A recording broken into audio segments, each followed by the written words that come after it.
Are you excited about the new Christmas decor in stores this year, but not so thrilled about the prices? Well, I've got you covered. Today, I'll show you how to create some beautiful Christmas ornaments and decorations using free and low-cost items that you probably already have around your home. So if you're looking for some budget-friendly holiday DIYs, let's get started. I'd like to thank the sponsor of today's video, Pair Eyewear. In a recent video, I upcycled a thrift store drum basket, and I began thinking about making drum Christmas ornaments. You could use a paper towel or toilet paper cardboard roll, but I decided to use a larger, sturdier cardboard circle from a roll of packing tape. Then I cut out 2 circles from flat cardboard to cover the top and bottom sides. I cut the circles slightly larger than the tape roll so that I could create flaps around the edges.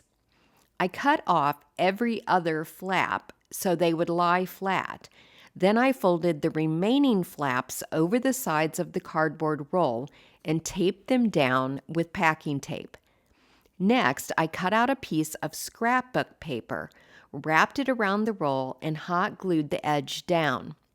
I measured and made pencil marks every 1.5 inches around the top of the roll, and then began hot gluing a strand of string around the sides, going diagonally from top to bottom, starting at a top pencil mark, going down to the bottom, and then back to the next top pencil mark. After I went all the way around with the string, I cut 2 circles from some sheet music and adhered them to the top and bottom of the drum with glue stick. Then I hot glued some burlap ribbon around the top and bottom edges. The ribbon was not only decorative, but further secured the string in place. To create little drumsticks, I attached small dowel rods to wood beads. And for additional embellishment, I attached some faux greenery to the drumsticks with florist wire and hot glued it to the top of the drum. Then I glued on a couple of tiny pine cones and a ribbon. At this point, I decided I just didn't like seeing the hole in the bead, so I went ahead and filled it with a bit of wood filler.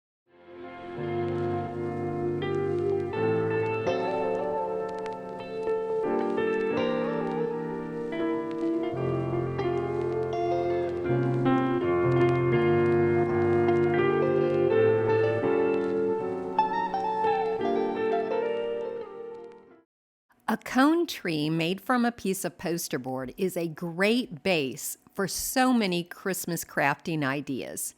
Just roll it up and use some tape to hold the shape in place. Be sure to measure from the top of the cone and mark along the bottom so you can cut a level line and the cone will stand perfectly upright. I decided to decoupage several pages from an old hymnal over my cone. I just brushed Mod Podge to the back of each page and then adhered them to the cone. I just kept adding pages until the cone was completely covered. And then for something a little different, I cut out a bird and flowers from a napkin. I used small scissors to cut close to the design. I pulled away the back plies, leaving just the thin top layer. Then I brushed Mod Podge over the front of the cone and carefully pressed the napkin into the Mod Podge, using my paintbrush to smooth it out and to apply a top coat of Mod Podge over the napkin.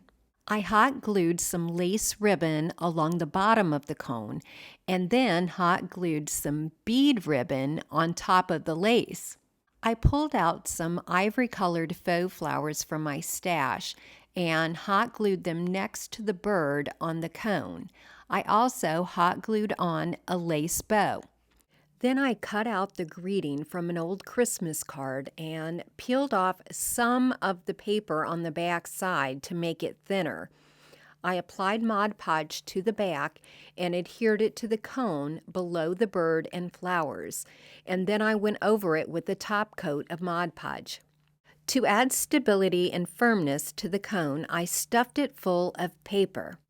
Then I traced the bottom of the cone onto the back of another old Christmas card, cut out that circle, and hot glued it to the bottom of the cone.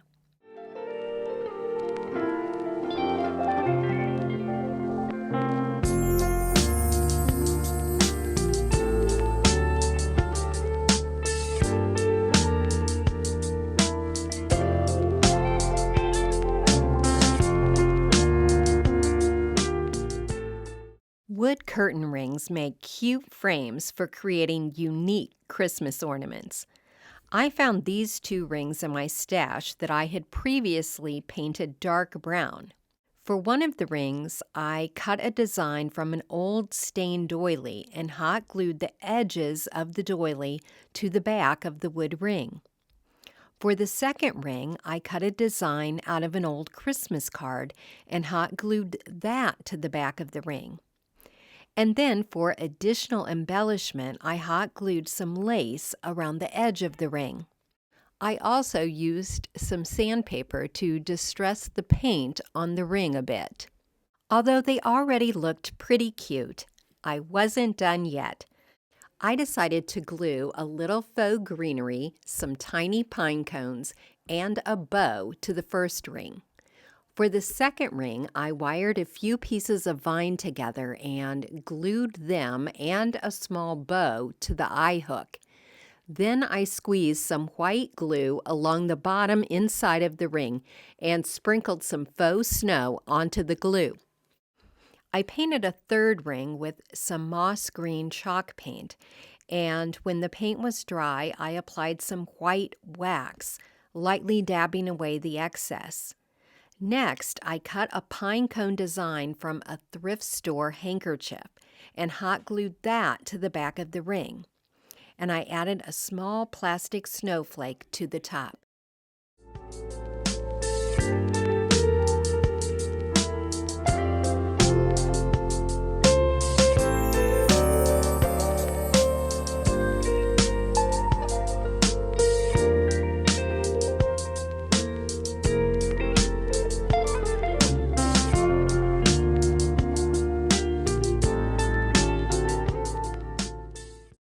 I had a gold plastic spool left over from some ribbon, and I thought I would turn it into Christmas decor.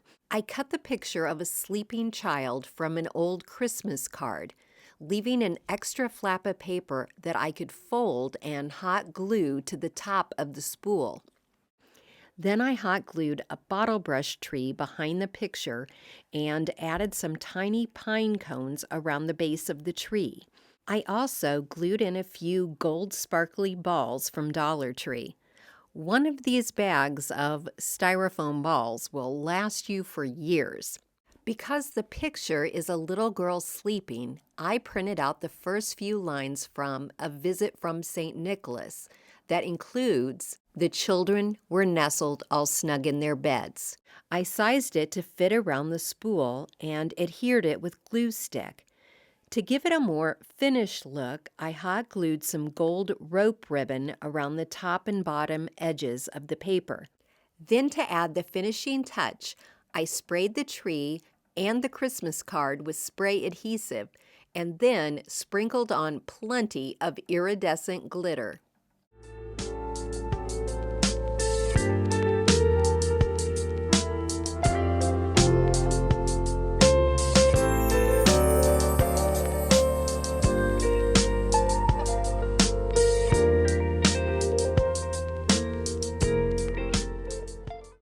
I had another pretty Christmas card picture, this one with a botanical image. To turn it into an ornament, I traced around it and cut out a piece of cardboard. Then I attached the card to the cardboard with glue stick. To create a frame, I cut up sticks to fit along the four sides of the card. I hot glued the two long sides to the card, and the two short ones were glued across the longer sticks. I trimmed off the ends of the sticks with my miter shears. Then I hot glued some Dollar Tree burlap ribbon around the edges, which not only added a decorative element, but also disguised the gap between the sticks and the card.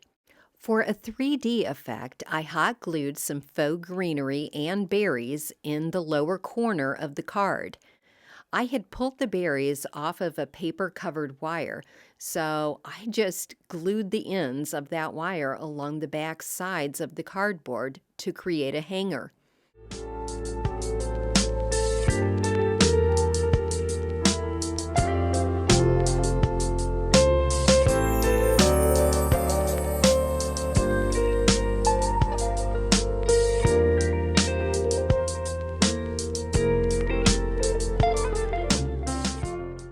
In a previous video, I made a large lantern using sticks from my yard, and a viewer named MP commented that she was going to make some small ones for her fairy garden.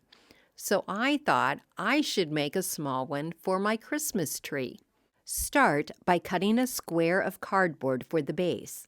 Then cut 4 sticks to the same length for the 4 sides. Hot glue the ends of each stick in the corners of the cardboard. Then cut 4 sticks to the same length as the cardboard base. Hot glue these smaller sticks between the top of the 4 taller sticks.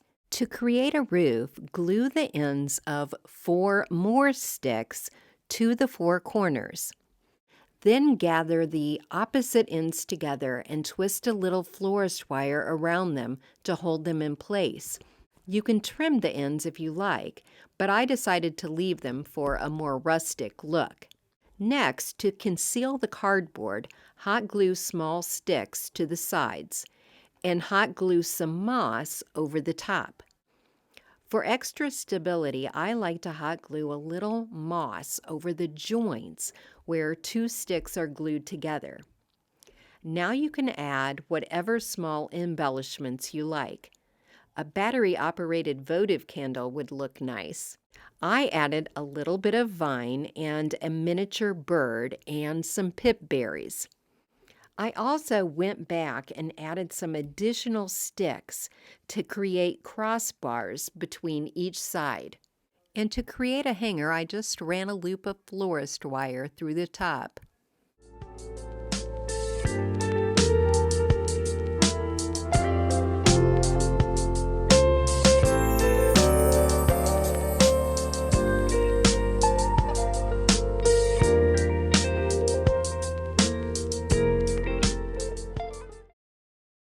This clothespin idea has been around for a while, but I'm going to put a new twist on it.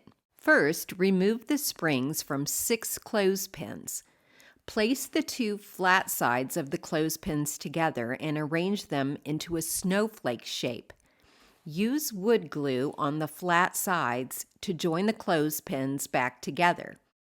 Wipe away any excess glue that squeezes out.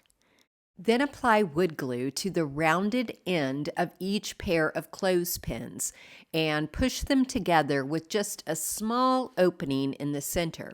Let the wood glue dry and then paint them white. Or you could leave them natural or stain them for a more rustic look. I found some small wood snowflakes in my stash and hot glued one to the center on the front and back to add some extra stability. Then I used some sandpaper to lightly distress the white paint. Now for the twist. I ran a piece of twine through 4 of the clothespin springs that I had previously removed. Then I pulled apart the lower portion of each spring with my fingers to create an even flat surface. I applied hot glue over those lower wires and then pressed a Scrabble letter into the glue. And of course, I chose letters to spell out the word snow. Next, I tied each end of the twine to clothespins on opposite sides so that it would drape across the lower half of the snowflake. Finally, I drilled a small hole in the top and ran some twine through the hole to create a loop for hanging.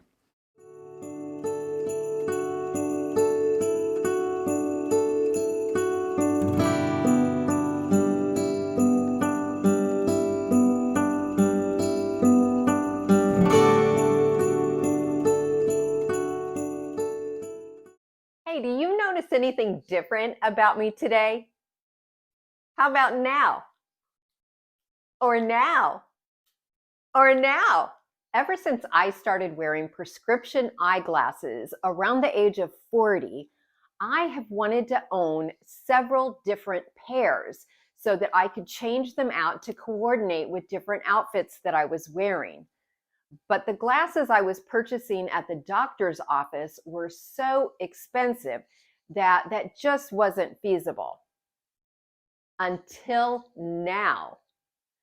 Pair Eyewear is so reasonably priced. I just purchased basically 4 different pairs of glasses and got them cheaper than one pair from the doctor's office. You might think ordering prescription eyeglasses online would be really difficult, but actually it was super easy, and my glasses fit perfectly. Just go to their website, select the shape and color of your base frame, then select your preferred alternating top frames. There are so many choices. You're sure to find several that you'll absolutely love. I'm definitely ordering these holiday plaid top frames. So if you're interested in checking out either prescription glasses or sunglasses from Pair Eyewear, click on the link in the description box and you'll get 15% off your first order. You might remember a previous video where I printed out images of shiny Brite ornament boxes on cardstock to create my own little vintage boxes.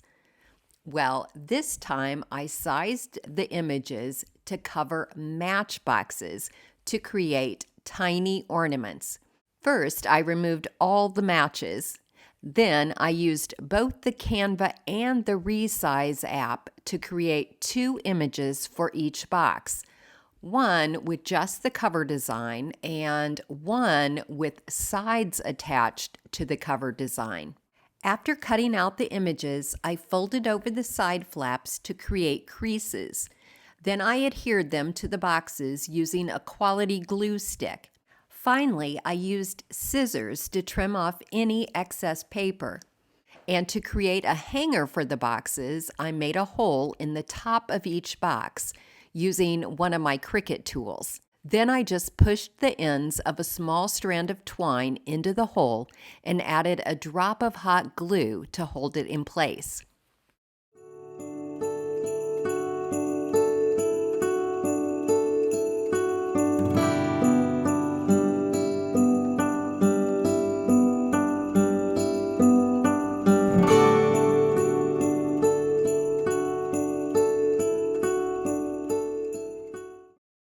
To create some unique bells, I collected acorn caps from my yard and hot glued a gold jingle bell into each cap. You could use these bells in a variety of ways. Because I want to hang these, I used caps that still had stems attached. Next, I cut open a soda can with a pair of good scissors. After cutting off the top and bottom of the can, I rubbed the metal strip across the edge of my craft table to straighten it out. I cut out a tree pattern from a flat piece of cardboard, sprayed it with adhesive, and then adhered it to the metal. Then I cut out the tree shape from the metal, and because the metal is so thin, I left the cardboard attached. I took it outside and sprayed both sides with some gold metallic spray paint. Once the paint was dry, I drilled a small hole in the tree trunk and another hole at the top of the tree. To give the metal a more authentic brass color, I applied some antique gold rub-and buff to the front of the tree. Then, to attach the acorn bells, I twisted some gold florist wire around the acorn stems and ran the end of the wire through the hole at the bottom of the tree. I ran another piece of wire through the top hole to create a hanger. I thought it was looking a little bare, so I also hot glued a little faux greenery to the acorn stems.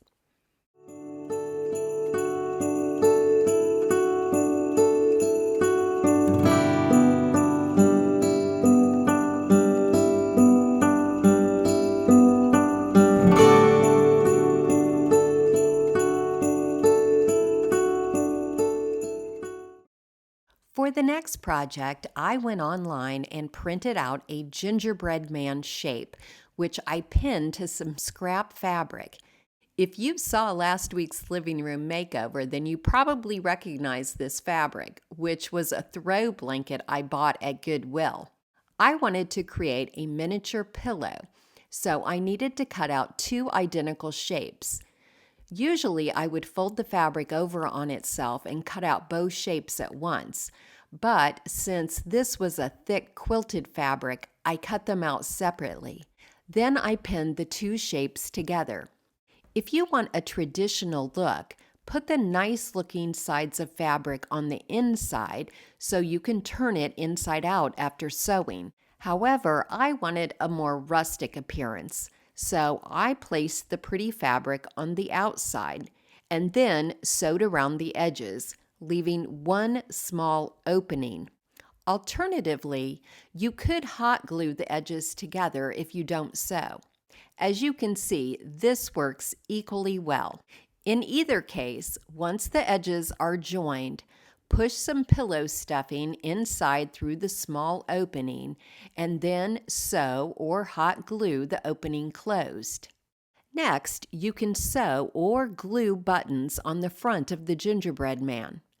I also cut a strip of edge binding off of the blanket and used it as a scarf, cutting little strips on the two ends to create some fringe.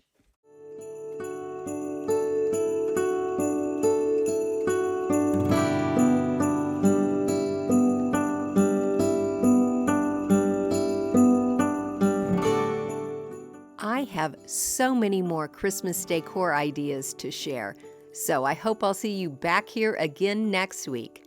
Bye-bye for now.